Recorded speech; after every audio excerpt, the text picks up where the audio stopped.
ओम शांति। आज 9 नवंबर 2020 बाबा के महावाक्यों में पहले अव्यक्त इशारा है। अपनी निर्विकल्प स्थिति कैसे बनाएंगे। बंधन मुक्त बन बाप समान कर्मातीत स्थिति का विशेष अभ्यास करते दुनिया को न्यारे और प्यारेपन का अनुभव कराओ।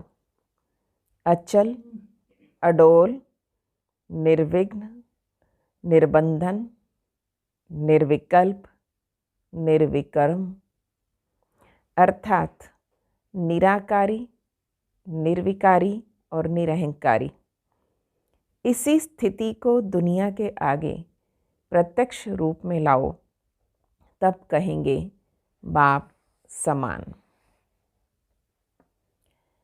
संगम युग पर बाबा ने समय का महत्व बताया है।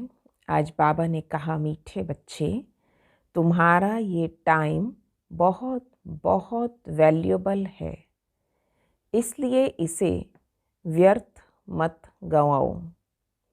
पात्र को देखकर ज्ञान दान करो।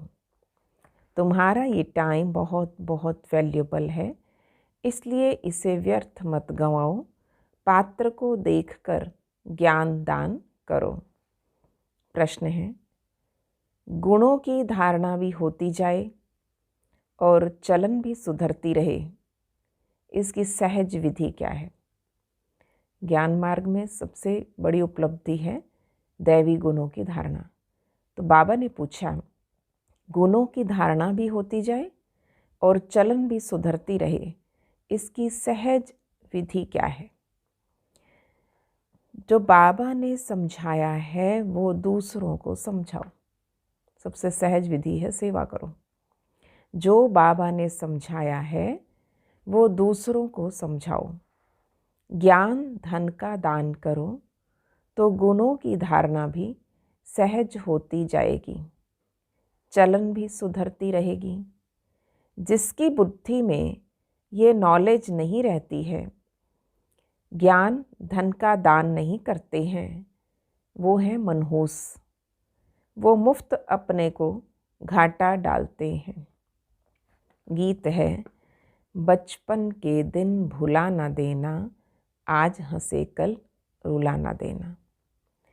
ओम शांति। मीठे मीठे बच्चों ने गीत सुना और अर्थ तो अच्छी रीति समझा कि ये ईश्वरीय अलौकिक बचपन, जब हम भगवान के इस ज्ञान को समझे हैं तो इसमें आते ही कितना नशा, कितना प्यार और कितनी प्राप्तियों की अनुभूति होती है। और अगर ये बचपन भूल गए, चाहे कितने भी बड़े हो जाएं, ज्ञान मार्ग में कितने भी समय गुजार दें, पर सबसे प्रथम समय बचपन, ईश्वरीय जन्म का याद रखें। बचपन के दिन भुला ना देना। हम आत्मा है और बेहद के बाप के बच्चे हैं, ये भुला ना दो। अभी अभी बाबा की याद में हर्षित होते हैं और अभी अभी फिर याद भूल जाने से गम में पड़ जाते हैं। अभी अभी जीते हो, एक नया जीवन मिला था, अभी अभी मर पड़ते हो। अर्थात अभी अभी बेहद के बाप के बनते हो, अभी अभी फिर जिस्मानी परिवार की तरफ फिर चले जाते हो। अभी वो दुनिया खींचने लग जाती है। तो बाप कहते हैं, आज हंसे कल रो ना देना, कि ये ना बाद में पछताना पड़े, फिर रोना पड़े। आज हंसे कल रो ना देना, ये हुआ गीत का अर्थ। तो यहाँ से बाबा की मुरली शुरू हुई। तो प्रथम गीत और गीत के साथ साथ गीत का अर्थ। तुम बच्चे जानते हो, बहुत करके मनुष्य शांति के लिए धक्का खाते हैं, तीर्थ यात्रा पर जाते हैं। तुम बच्चे जानते हो, बहुत करके लोग शांति के लिए कहाँ कहाँ जा रहे हैं, तीर्थ यात्राएं करेंगे, कई तरह के उपवास, जिससे भाई मन को तसल्ली रहे। ऐसा नहीं कि धक्का खाने से कोई शांति मिलती है। ये एक ही संगम युग है जब बाप आकर समझाते हैं। पहले पहले तो अपने को आत्मा समझो। जब ये पहचान हो गई मैं आत्मा हूँ, इसका एक अलग ही नशा होता है। आत्मा है शांत स्वरूप और रहने का स्थान भी शांति धाम। यहाँ आती है तो कर्म जरूर करना पड़ता है। जब अपने शांति धाम में हैं तो शांत हैं। सतयुग में भी शांति रहती है, सुख भी है, शांति भी है। शांति धाम को सुख धाम नहीं कहेंगे। ये भी नॉलेज से पता लगा। पहले लोग सोचते थे स्वर्ग भी ऊपर ही है कहीं, भगवान कहाँ है? ऊपर है। स्वर्ग कहाँ है? ऊपर है। तो बाबा कहते समझ में आया है, शांति धाम को सुख धाम नहीं कहेंगे। जहाँ सुख है उसे सुख धाम, जहाँ दुख है उसे दुख धाम कहेंगे। तो ये सब बातें तुम समझ रहे हो। ये सब समझाने के लिए कोई को सम्मुख ही समझाया जाता है। प्रदर्शनी में जब अंदर घुसते हैं तो पहले पहले बाप का ही परिचय देना चाहिए। कोई भी नई आत्मा आती है, अंदर प्रवेश करे प्रदर्शनी में, तो पहले लक्ष्मी नारायण लक्ष्य बता के उन्हें बाबा का परिचय दिया जाता है। समझाया जाता है आत्माओं का बाप एक ही है और वही गीता का भगवान है। बाकी ये सब आत्माएं हैं। आत्मा शरीर छोड़ती और लेती है, शरीर के नाम ही बदलते हैं, आत्मा का नाम नहीं बदलता। तो तुम बच्चे समझा सकते हो, बेहद के बाप से सुख का वर्षा मिलता है। बाप सुख की सृष्टि स्थापन करते हैं। बाप कभी दुख की सृष्टि रचे ऐसा तो होता ही नहीं। संसार में भी अगर कलयुग में भी पिता अपने बच्चों के लिए मकान बना रहे हैं, बच्चों के लिए ये कर रहे हैं, बच्चों के लिए मैंने सुख देने की ही अंदर से इच्छा होती है, तो भगवान दुख की सृष्टि क्यों रचेगा। भारत में लक्ष्मी नारायण का राज्य था ना, चित्र भी हैं। बोलो ये सुख का वर्षा मिलता है। अगर कहें कि ये तो तुम्हारी कल्पना है तो एकदम छोड़ देना चाहिए। समझ लो स्कूल की आत्मा है या नहीं, उसके अंदर ज्ञान सुनने की इच्छा है या नहीं। कल्पना समझने वाला कुछ भी समझेगा नहीं। तुम्हारा टाइम बहुत वैल्यूएबल है, तो ऐसों पे टाइम वेस्ट मत करो। तो जो इच्छा रखे उसे ज्ञान सुनाओ। इस सारी दुनिया में तुम्हारे जितना वैल्यूएबल टाइम कोई का नहीं। और हमें ये बहुत थोड़ा सा संगम युग मिला है और जिसमें हमने पूरे कल्प की कमाई करनी है। इसलिए बाबा कहते टाइम वेस्ट मत करो। बड़े बड़े मनुष्यों का टाइम वैल्यूएबल होता है। बाप का टाइम कितना वैल्यूएबल है। बाबा समझाकर क्या से क्या बना देते हैं। तो बाप तुम बच्चों को ही कहते हैं कि तुम अपना वैल्यूएबल टाइम मत गंवाओ। नॉलेज पात्र को ही देनी है, पात्र को ही समझाना चाहिए। सब बच्चे तो समझ नहीं सकते, इतनी बुद्धि नहीं है जो समझें। तो पहले पहले बाप का परिचय देना है। जब तक ये नहीं समझते कि हम आत्माओं का बाप शिव है, क्योंकि सेवा शुरू की ना, प्रदर्शनी में समझा रहे हो तो पहला परिचय दो। अगर वो यही नहीं समझा हम सब आत्माओं का बाप शिव है, तो आगे कुछ भी नहीं समझ सकेंगे। बहुत प्यार नम्रता से समझाकर रवाना कर देना चाहिए, क्योंकि आसुरी संप्रदाय झगड़ा करने में देरी नहीं करेंगे, क्योंकि वो आसुरी दुनिया से आ रहे हैं। इसलिए विनम्रता से प्रेम से समझाओ, नहीं समझते तो भी रवाना कर दो। तो बाबा ने कहा गवर्नमेंट स्टूडेंट की कितनी महिमा करती है, उन्हों के लिए कितने प्रबंध रखती है। कॉलेज के स्टूडेंट ही पहले पहले पत्थर मारना शुरू करते। जोश होता है ना, बूढ़े या माताएं तो पत्थर इतना ज़ोर से लगा ना सके, तो अक्सर करके स्टूडेंट का ही शोर ज़्यादा होता है। यूथ होते हैं, गर्म खून है, तो क्या क्या करते हैं। तो उन्हों को ही लड़ाई के लिए तैयार करते हैं। कुछ करवाना हो तो स्टूडेंट को प्रोवोक कर दो, तो उन्हों को लड़ाई के लिए तैयार करते। अब बाप आत्माओं को समझाते हैं कि तुम उल्टे बन गए हो, अपने को आत्मा के बदले शरीर समझ लेते हो। तो बाप तुमको सीधा करके, पहले तो हमें सीधा करते हैं। कितना रात दिन का फ़र्क है। सीधा होने के लिए पहले क्या समझो कि हम आत्मा हैं, हम शरीर नहीं हैं। बाबा ने कहा सीधा होने से तुम विश्व के मालिक बन जाते हो। उल्टे हो गए, उल्टा ज्ञान बुद्धि में डाला हुआ है कि मैं शरीर हूँ, मैं ये हूँ, मैं वो हूँ, कंगाल हो गए, पतित हो गए। सीधा होने से तुम विश्व के मालिक बन जाते हो। अभी तुम समझते हो हम आधा कल्प उल्टे थे, अब आप आधा कल्प के लिए सुल्टा बनाते हैं। अल्लाह के बच्चे हो जाते हो तो विश्व की बादशाही का वर्षा मिलता है। हमारा पिता इतना बड़ा विश्व का मालिक बना देता है। रावण उल्टा कर देता है, कला काया चट हो जाती और फिर गिरते ही रहते। राम राज्य और रावण राज्य को तुम बच्चे जानते हो। तुमको बाबा की याद में रहना है, ठीक है। छोटी छोटी डायरेक्शंस बाबा की माननी है। तो तुमको बाबा की याद में रहना है। पहले सीधा हो जाओ, यानी शरीर नहीं आत्मा हूँ। फिर बाबा की याद में रहना। भल शरीर निर्वाह अर्थ कर्म करना है। फिर आप जॉब पे जाओ, बिजनेस करो। भल शरीर निर्वाह अर्थ कर्म भी करना है। फिर भी समय तो बहुत मिलता है। कोई जिज्ञासु आदि नहीं, काम नहीं है तो बाबा की याद में बैठ जाना चाहिए। कहेंगे सेवा नहीं है, ये नहीं, बाबा कहते याद कर लो। वो तो आधा कल्प के लिए कमाई है, योग से सबसे बड़ी कमाई। और तुम्हारी ये सदा काल के लिए कमाई है। इसमें अटेंशन जास्ती देना पड़ता है। माया घड़ी घड़ी और तरफ ख्यालात को ले जाती, तो ये तो होगा, माया भुलाती रहेगी।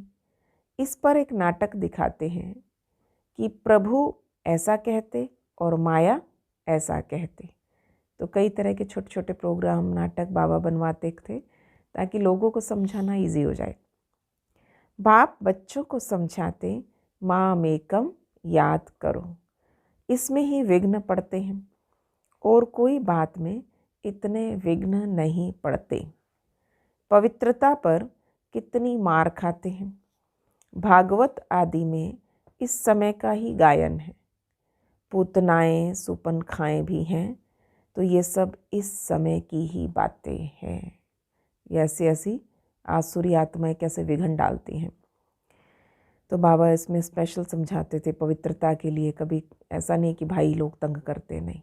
कहीं कहीं स्त्रियां भी बहुत ज़्यादा उल्टे स्वभाव संस्कार की होती हैं, तो बाबा नाम देता था पूतना सुरपनखा। जबकि बाप आकर पवित्र बनाते हैं।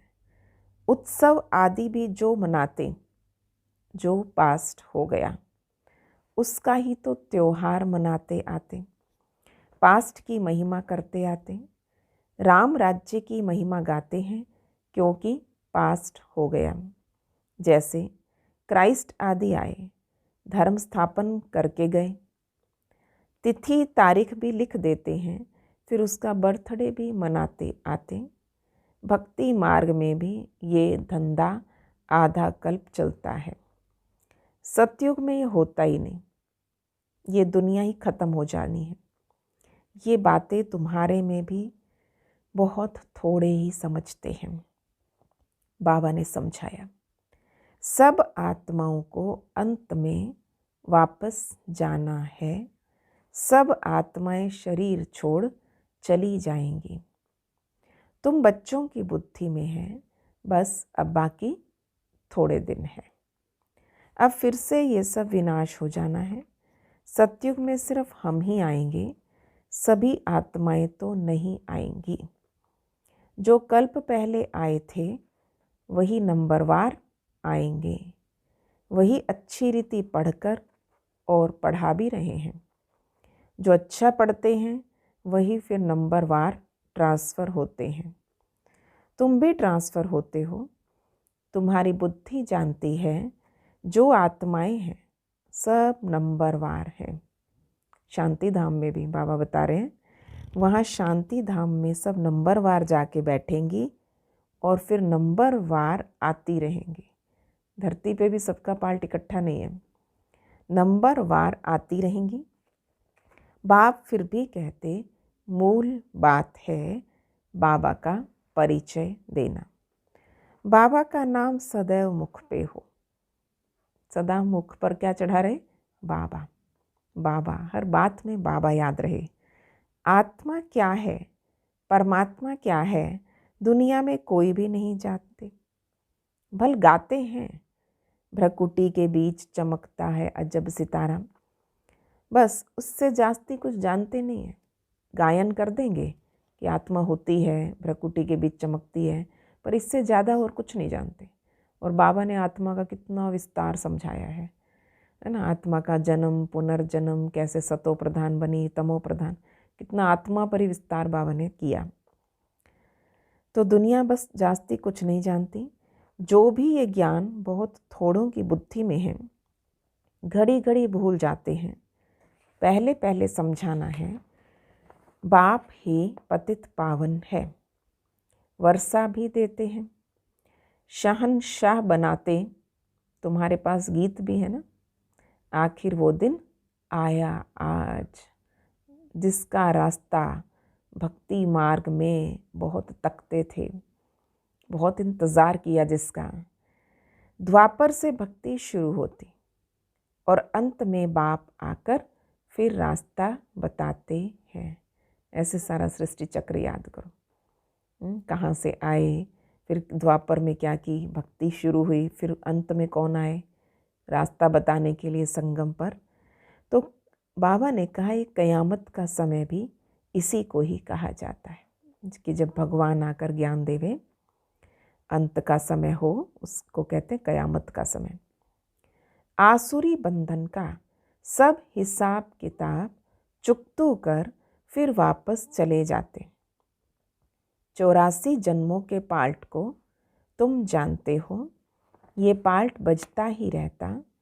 शिव जयंती मनाते हैं तो जरूर शिव आया होगा, जरूर कुछ किया होगा, वही नई दुनिया बनाते हैं। ये लक्ष्मी नारायण मालिक थे, अब नहीं हैं। फिर बाप राजयोग सिखाते हैं, ये राजयोग सिखाया था, तुम्हारे सिवाय और कोई के मुख में ये नहीं आ सकेगा। ऐसी बातें आपके मुख से निकलती हैं और शोभा देती हैं।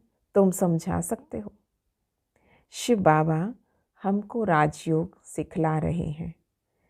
शिवो अहम का भी उच्चारण जो करते हैं रॉन्ग है। मैं ही शिव हूँ, शिवो अहम रॉन्ग है।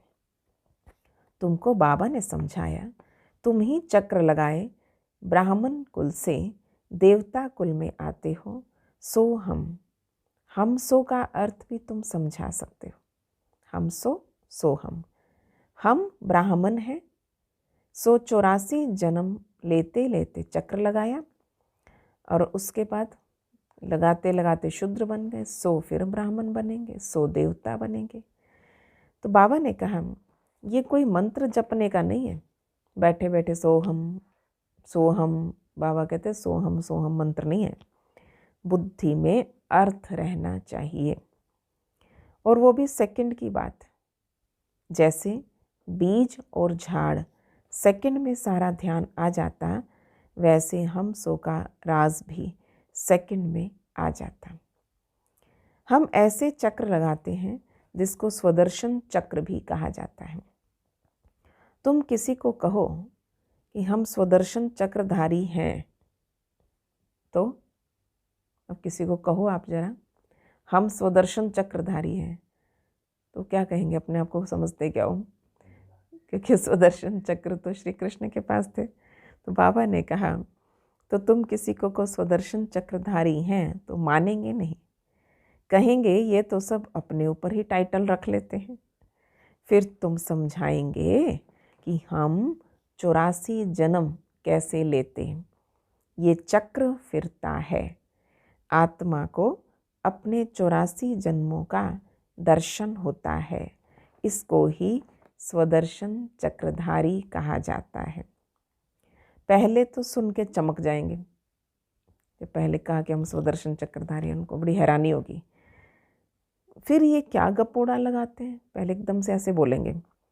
जब तुम बाप का परिचय दोगे तब उनको गपोड़ा नहीं लगेगा। भगवान का परिचय दो, फिर भगवान हमें ये ज्ञान दे रहा है, 84 जन्मों की हिस्ट्री समझाएंगे, तब उनको गपोड़ा नहीं लगेगा। बाप को याद करते हैं और गाते भी हैं, बाबा आप आएंगे तो हम वारी जाएंगे, हम तो बलिहार हो जाएं आप पर, आपको ही याद करेंगे, एक बार भगवान आ जाओ बस। बाबा कहते, तुम कहते थे ना, अभी फिर तुमको याद दिला रहा हूँ, ये तुमने कहा था ना, हे भगवान आ जाओ, हम वारी जाएं, बलिहार जाएं। बाबा सिर्फ हमें स्मृति दिला रहे हैं। नष्टो मोहा हो जाओ, इस देह से भी नष्टो मोहा हो जाओ। अपने को आत्मा समझ मुझे ही याद करो तो तुम्हारे विक्रम विनाश हो जाए। ये मीठी बात सबको पसंद आएगी। बाबा का परिचय नहीं होगा, फिर किस किस में बात में संशय उठाते रहेंगे। इसलिए पहले 2-3 चित्र आगे रख दो जिसमें बाबा का परिचय हो। बाबा का परिचय मिलने से वर्षे का भी परिचय मिल ही जाएगा। तो बाबा कहते, मैं तुम्हें राजाओं का राजा बनाता हूँ, ये चित्र बनाओ। डबल सिर ताज, राजाओं के आगे सिंगल ताज वाले माथा टेकते हैं, यानी आप पे ही पूज्य, आप पे ही पुजारी। ये राज अब समझ में आ जाए। पहले बाबा की पूजा करते, फिर अपने ही चित्रों की बैठ पूजा करते। भक्ति शुरू हुई तो शिव की भक्ति से शुरू हुई, और शिव बाबा को याद करते करते क्या मिक्स कर दिया, अपनी भक्ति करने लगे, यानी देवी देवताओं के चित्र रख दिए। जो पावन होकर गए उनका चित्र बनाए बैठ पूजते, ये भी तुमको अभी ज्ञान मिला। आगे तो भगवान के लिए कह देते थे, आप पे ही पूज्य, आप पे ही पुजारी। अब तुमको समझाया गया है, तुम ही इस चक्र में आते हो। बुद्धि में ये नॉलेज सदैव रहती और फिर समझाना भी है।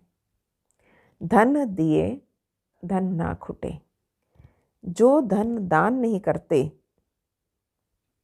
जो धन दान ना करे, धन है और दान ना करे, कौन होते हैं वो? बाबा शब्द देता है मनहूस, होते हैं कंजूस। तो बाबा कहते हैं उसको मनहूस कहेंगे।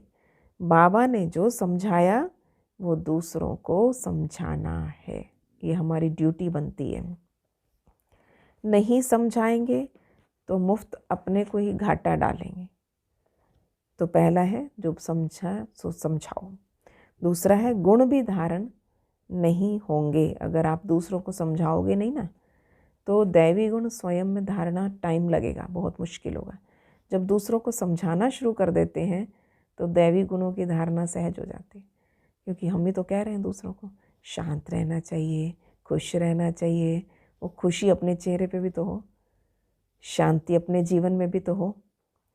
तो बाबा ने कहा नहीं समझाओगे तो क्या घाटा है, गुण धारण नहीं होंगे, चलन ही ऐसी हो जाएगी। तो हर एक अपने को समझ तो सकते हैं। तुमको अब समझ मिली और बाकी सब बेसमझ हैं। तुम सब कुछ जानते हो। बाबा कहते इस तरफ है दैवी संप्रदाय और उस तरफ है आसुरी संप्रदाय। बुद्धि से तुम जानते हो अभी हम संगम युग पर हैं। एक ही घर में एक ही संगम युग का, एक कलयुग का। घर में 2 प्राणी भी, यानी 2 व्यक्ति भी अलग अलग मतों के होंगे। एक भगवान को मान रहा है, श्रीमत को मान रहा है, और दूसरा उसके विरुद्ध। तो एक संगम युग पर है और एक कलयुग में, और दोनों इकट्ठे रहते। फिर देखा जाता है हंस बनने लायक नहीं है तो युक्ति रची जाती है, नहीं तो विघन डालते रहेंगे। फिर ऐसों के साथ जो ज्ञान में ना चले बड़ी युक्ति से चलना पड़ता है, क्योंकि हमने तो अमृत वेला भी करना है, हमने हर रोज़ मुरली भी अध्ययन करनी है, सुननी है। तो अब जो ज्ञान में ना चले तो उनको धीरे धीरे विनम्रता से, प्यार से चलाते रहो, ताकि वो कन्विंस्ड रहे, हमारे उठने से उनको प्रॉब्लम ना हो। बाबा ने कहा युक्ति से चलो, नहीं तो विघ्न डालते रहेंगे। कोशिश करनी है आप समान बनाने की, नहीं तो तंग करते रहेंगे। फिर युक्ति से किनारा करना पड़ता है, तो इसलिए पहले कोशिश करो कि वो ज्ञान में चले। तो इतना धीरे धीरे चलो। सबसे पहले सहयोगी तो बने। बाबा जैसे कहते हैं सहयोगी ही सहज योगी बनेंगे, तो पहले सहयोगी तो बनाए, नहीं तो तंग करते रहेंगे। तो युक्ति से किनारा करना पड़ता, विघ्न तो पड़ेंगे। ऐसी नॉलेज तो तुम ही देते हो। मीठा भी बहुत बनना है। स्वभाव संस्कार कैसे होने चाहिए बाबा के बच्चों का? मीठा भी बहुत बनना है, नष्टो मोहा भी होना पड़े। एक विकार को छोड़ा तो फिर और विकार खिटखिट मचाते हैं। कल काम विकार पर काम किया तो आज दूसरा विकार क्रोध जागृत हो जाएगा। वो रावण का था ना, एक सिर हटाते काटते थे, फिर दोबारा आ जाता था, दूसरे को काटते थे, फिर अगला आ जाता था। तो बाबा ने कहा ये बताते, तो ये विकार तो खिटखिट मचाते हैं। समझा जाता है जो कुछ होता है कल्प पहले मुआफिक, ऐसे समझ के शांत रहना है। भावी समझी जाती। अच्छे अच्छे समझाने वाले बच्चे भी गिर पड़ते हैं और बड़ी ज़ोर से चमाट खा लेते। फिर कहा जाता है कि कल पहले भी चमाट खाई होगी। कैसे माया ने थप्पड़ मारा, कैसे मुंह घुमा दिया, ज्ञान से फिर के दोबारा ज्ञान की तरफ चले गए। हर एक अपने अंदर में समझ सकते हैं और लिखते भी हैं, बाबा हम क्रोध में आ गए, बाबा मुझे गुस्सा आ गया। फिर बाबा को रिपोर्ट तो देंगे ना, मैंने फलाने को मारा, ये भूल हो गई।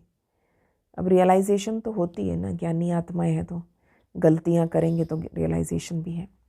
तो बाबा समझाते, जितना हो सके कंट्रोल करो। कैसे कैसे मनुष्य हैं, अबलाओं पे कितने अत्याचार करते। पुरुष बलवान होते हैं और स्त्री अबला होती है। तो बाप फिर तुमको ये गुप्त लड़ाई सिखाते, जिससे तुम रावण पर जीत पा लेते हो। तो ये लड़ाई कोई की भी बुद्धि में नहीं, तुम्हारे में भी नंबरवार हैं जो समझ सकते हैं। ये बिल्कुल नई बात है। अब तुम पढ़ रहे हो, किस लिए पढ़ रहे हो? औरों को पढ़ाने के लिए। आज बाबा ने कहा जो समझा वो समझाओ ज़रूर। तो पढ़ रहे हो सुख धाम के लिए, तो ये भी अभी याद है, फिर भूल जाएगी। मूल बात याद की यात्रा, और याद से हम पावन बन जाएंगे। अच्छा, मीठे मीठे सिकी लधे बच्चों प्रति माता पिता बाप दादा का याद प्यार और गुड मॉर्निंग। रूहानी बाप की रूहानी बच्चों को नमस्ते। हम रूहानी बच्चों की रूहानी बाप दादा को नमस्ते जी, नमस्ते जी। गुड मॉर्निंग बाबा, शुक्रिया बाबा, वाह बाबा वाह।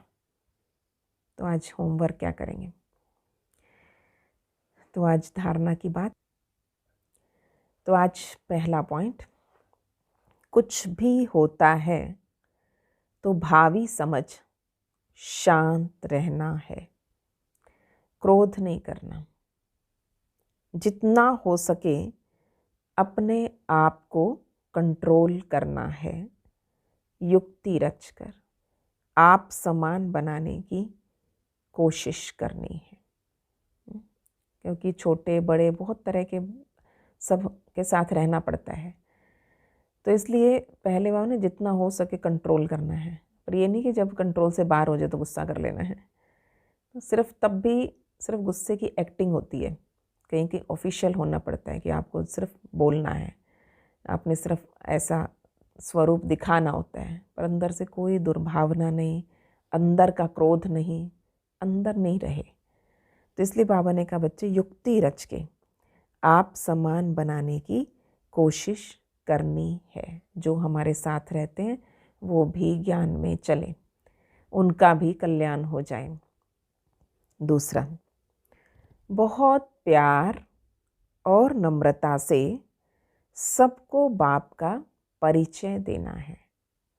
सबको ये मीठी मीठी बात सुनाओ कि बाप कहते हैं अपने को आत्मा समझ मुझे याद करो, इस देह से नष्टो मोहा हो जाओ। ये बाबा ने समझाया। आज का वरदान, स्नेही सहयोगी, ऐसा बाबा ने वरदान दिया। कैसे बनेंगे? नम्रता रूपी कवच। नम्रता रूपी कवच द्वारा व्यर्थ के रावण को जलाने वाले सच्चे स्नेही सहयोगी भव। ये रावण अंदर क्रिएट कहाँ से होता है? व्यर्थ के कारण। क्यों क्या करते करते और अंदर धीरे धीरे गुस्सा आने लग जाता है, अहम पैदा हो जाता है।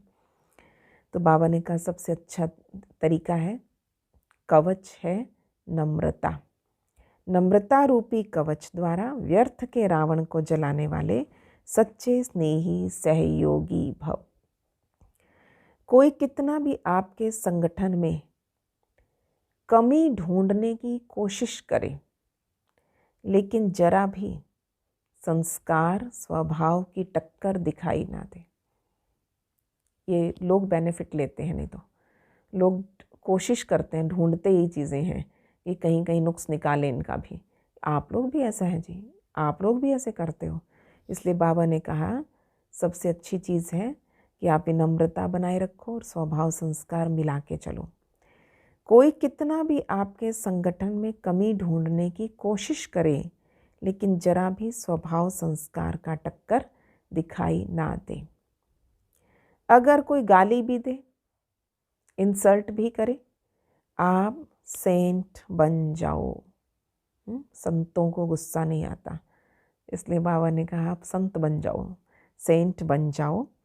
तो बाबा ने कहा कितने लोगों की पुरानी कहानियाँ हैं कि किस किस तरह उन पर कुछ भी किया, पर उन संतों ने कभी उसका रिवल्ट, कोई गुस्सा नहीं किया, क्रोध दिखाया नहीं। अगर कोई गाली भी दे, इंसल्ट भी करे, तो आप सेंट बन जाओ। अगर कोई रॉन्ग भी करता है, आप राइट रहो। वो गलत करे और मैं भी गलत करूं, तो बाबा कहते हैं ऐसे तो बात नहीं बनेगी। अगर कोई रॉन्ग भी करता है, आप राइट रहो। ये किसकी डायरेक्शन है? भगवान कह रहे हैं आप राइट मार्ग मत छोड़ो। कोई टक्कर लेता है तो भी आप उसे स्नेह का पानी दो। ये क्यों, ऐसा क्यों, ये संकल्प करके आग में तेल नहीं डालो। नम्रता का कवच पहन कर रहो। जहाँ नम्रता होगी वहाँ स्नेह और सहयोग भी अवश्य होगा। आज का स्लोगन है, मेरेपन की अनेक हद की भावनाएं एक मेरे बाबा में समा दो। बाबा ने कल कहा, कितना अच्छा बाबा ने कहा था कि योगी माना क्या? योगी माना अनेक हद के मेरे मेरे को बेहद क्या मेरा बना दो। हद की भावनाओं से जो परे हो जाए, जो बेहद में स्थित हो, वो योगी होता है। तो बाबा ने कहा मेरेपन की अनेक हद की भावनाएं एक मेरे बाबा में समा दो। ओम शांति।